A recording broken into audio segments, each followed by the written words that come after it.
একটা সাধারণ মাটির ব্যাংকে এত সুন্দর রং তুলিতে কিভাবে সুন্দর ডেকোরেশন করা যায় সেটাই শেয়ার করবো কিন্তু আজকের এই ভিডিওতে। আচ্ছা, একটা যদি সাদামাটা এইরকম মাটির ব্যাংকে সুন্দর একটা ডিজাইন করা যায়, কিছুটা পরিমাণ রং তুলির আঁকিবুকিতে যদি সেটা আরও প্রাণবন্ত হয়, দেখতে যদি সুন্দর লাগে এবং এটা কিন্তু অনেকটা সিম্পলভাবেও যদি করা যায় তাহলে কেমন হয় বলো তো। হ্যালো এভরিওয়ান, আসসালামু আলাইকুম, welcome back to our new video. আশা করছি তোমরা সকলেই ভালো আছো। আলহামদুলিল্লাহ আমি অনেক ভালো আছি। তো আজকে ভাবলাম যে এরকম একটা ছোট্ট কিউট একটা মাটির ব্যাংক ছিল আমার কাছে, এইটাকে একটু সুন্দর করে ড্রয়িং করে আঁকিবুকি করি। যেহেতু আমি ড্রয়িং করি সুতরাং আমার কাছে আঁকিবুকি করার জন্য তুলি, ব্রাশ, রং সব কিছুই থাকে। তো চটজলদি এটাকে কিভাবে ড্রয়িং করলাম এবং এটা কিভাবে করলে কোন কালারটা করলে বেশি সুন্দর লাগবে এটাই শেয়ার করবো আজকের এই ভিডিওতে। তো ফার্স্টে আমি এখানে যেহেতু কালার কম ছিল আর এটা ব্লু কালার অলরেডি ছিল, তাই এটাতে আমি সুন্দর করে আরেকটু উপর দিয়ে ব্লু কালার করে নিলাম। তারপরে দেখলাম যে এখানে গোল্ডেন কালারটা বেশ ভালোই মানিয়েছে। তারপরে এটার সঙ্গে কিছুটা গোল্ডেন কালারের কলকা দিয়ে এটা পুরো কভার করে দেওয়ার চেষ্টা করলাম। ভিডিওটা না টেনে লাস্ট পর্যন্ত অবশ্যই দেখবে।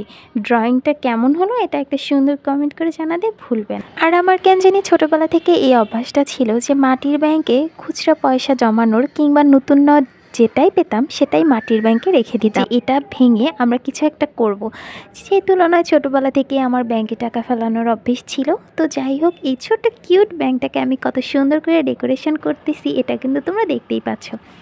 ভিডিওটা যদি ভালো লাগে অবশ্যই চ্যানেল থেকে দেখলে সাবস্ক্রাইব করে দিবে, পেজ থেকে দেখলে ফলো করে দিবে। ভিডিওটা না টেনে লাস্ট পর্যন্ত দেখো।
তোমরা দেখতেই পাচ্ছ আমি কিভাবে এক এক করে একটা গোল্ডেন কালারের কালার দিয়ে এই সুন্দর নেভি ব্লু কালারের মাটির ব্যাংকটাকে কভার করে দিলাম।